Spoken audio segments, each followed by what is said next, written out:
Bien, bonjour à tous. Je vais vous montrer aujourd'hui un petit logiciel avec Lightroom. Alors, c'est dédié essentiellement aux Nikonistes. Par contre, je pense qu'il y a la même chose qui existe pour Canon. Donc, j'explique un petit peu le principe. C'est tout simplement de prendre une photo depuis l'appareil Nikon et le transférer directement dans Lightroom. Donc, j'ai trouvé un logiciel qui s'appelle tout simplement Nikon Camera Control Pro. C'est un logiciel dédié à Nikon, c'est un logiciel payant malheureusement, ils ne font pas de gratuité chez eux.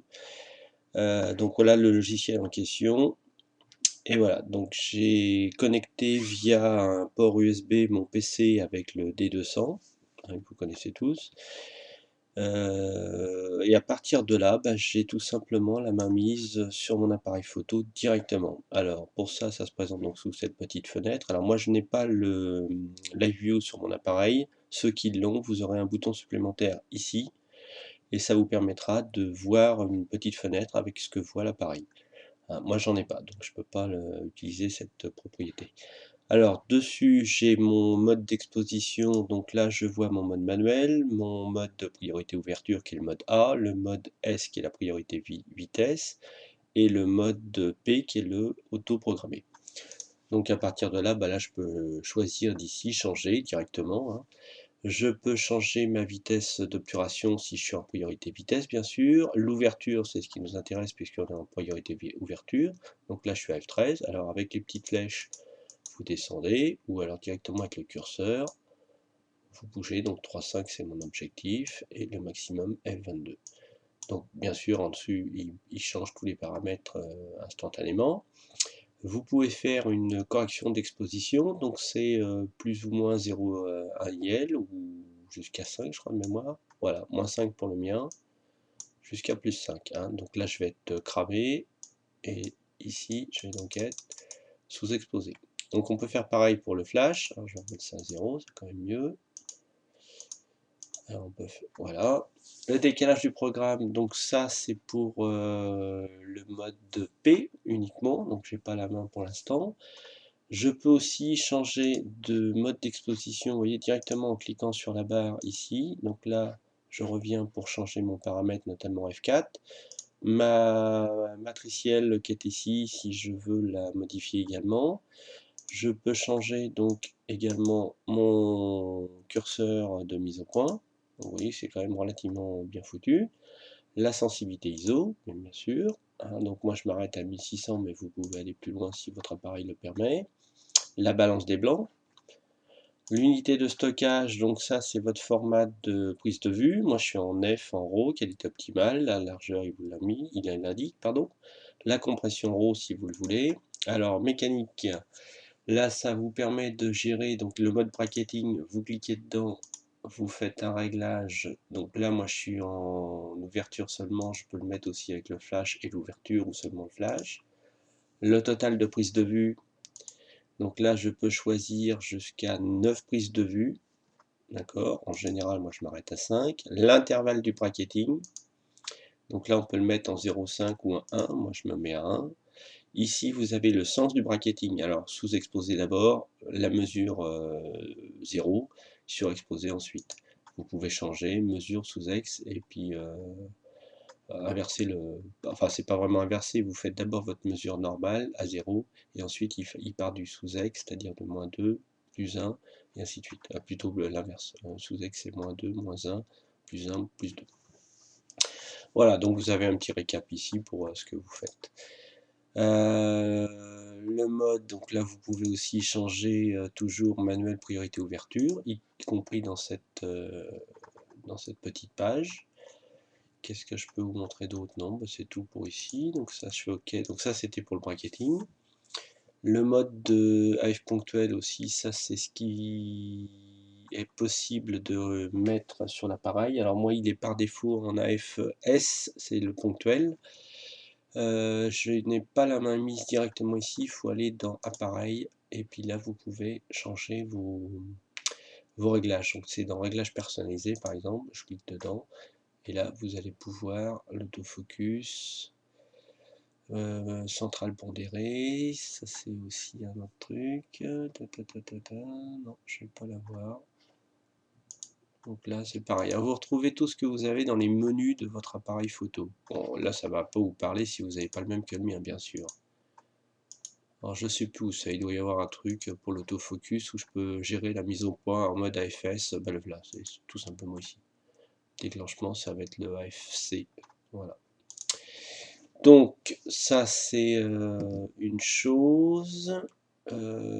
J'ai mes différents jeux aussi qui sont préprogrammés sur mon appareil. Alors, tout le monde n'a pas forcément ce type de réglage. Vous pouvez ensuite aller au suivant. Voilà, bah, ça fait exactement ce que j'ai fait là-haut. Le quadrillage dans le viseur, on peut l'afficher. Les réglages aussi sonores quand vous déclenchez. Non, bah, c'est pas mal ça. Donc il y a même des options oui, que j'ai pas vues. Donc là ici c'est pareil pour gérer vos flashs. Alors on peut le faire directement depuis le PC, les groupes TTL, non TTL, les corrections, des choses comme ça. Ça c'est pour tous ceux qui ont bien sûr des appareils avec des flashs, avec plusieurs flashs Cobra bien sûr, sur lesquels on peut mettre un en maître et deux en esclave tout simplement. L'intégré c'est celui qui est sur l'appareil. Les groupes A et B, vous pouvez mettre un nombre d'appareils que vous voulez. Et puis je vais les mettre en manuel, AA, je sais plus ce que c'est, et en TTL. Alors ça doit être en esclave ou un truc comme ça. Et là c'est le type de canal 1, 2, 3, 4. Un petit peu comme on a sur nos détecteurs, émetteurs, récepteurs, vous avez des canaux 1, 2, 3, 4. Voilà, bon ça c'était pour la petite aparté, mais enfin pour vous montrer qu'on peut tout maîtriser de votre appareil depuis le PC. C'est vraiment ça qui est très très bien. Ensuite vous avez donc le traitement de l'image. Donc ça c'est pareil, c'est ce que j'ai par défaut dans mon appareil. Alors plus saturé, ça ne sert pas à grand chose puisque je shoot en RAW. L'espace colorimétrique, donc là vous pouvez avoir l'Adobe RVB ou SRVB. Et puis la réduction de bruit aussi si vous voulez. Alors ça vous pouvez le cocher quand vous faites des photos de nuit ou dans l'obscurité. Ça c'est un truc assez utile.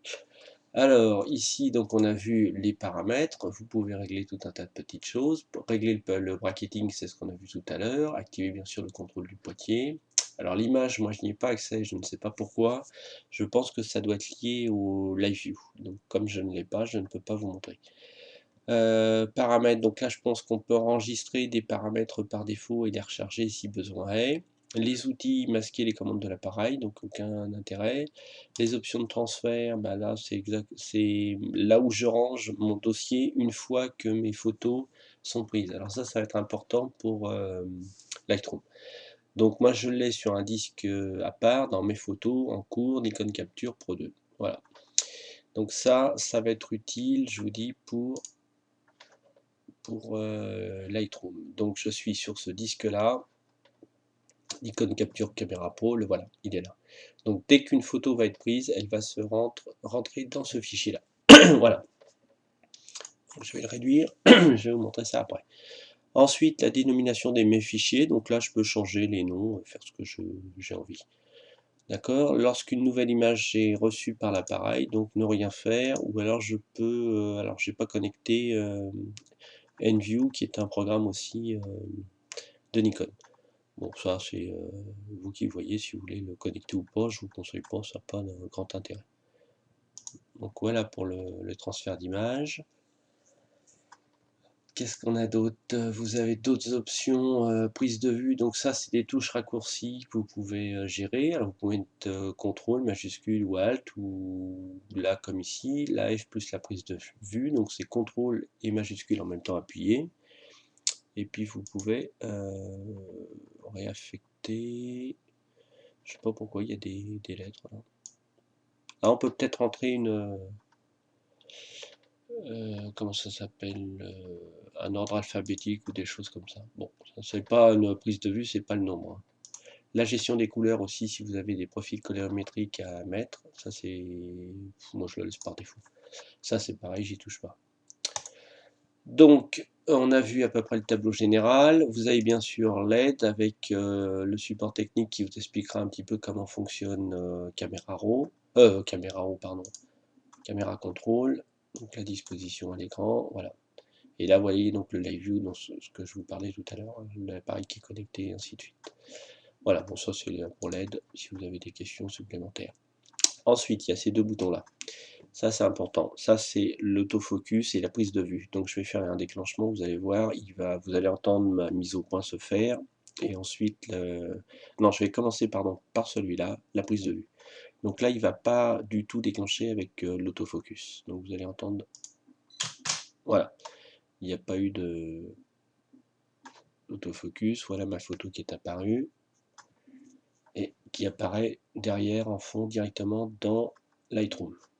Bon, ça c'était pour l'exemple. Vous avez aussi, alors je vais dérégler volontairement mon autofocus.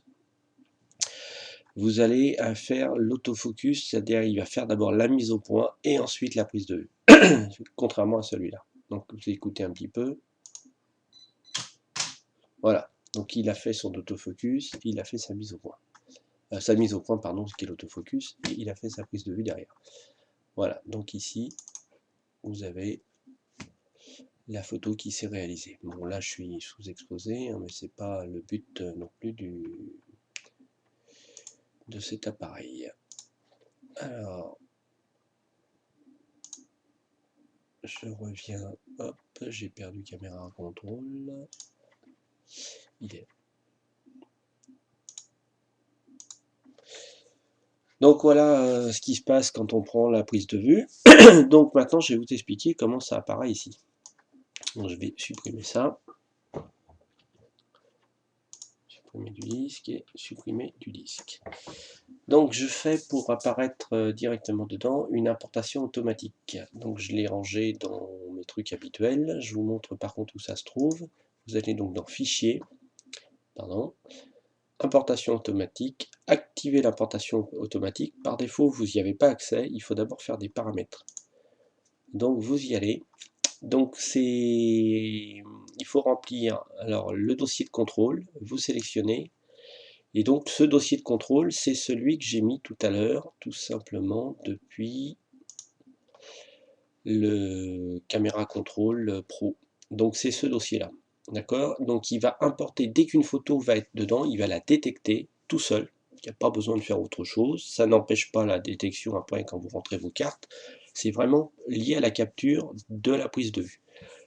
Donc il prend la photo ici et il va me l'importer dans ce dossier que je lui ai mis et qui est importation auto, capture des 200. J'ai mis capture des 200 parce que si un jour j'ai envie de capturer autre chose, ma femme a un Coolpix, donc ça reste toujours un Nikon, le processus sera le même et je mettrai capture Nikon Coolpix en dessous.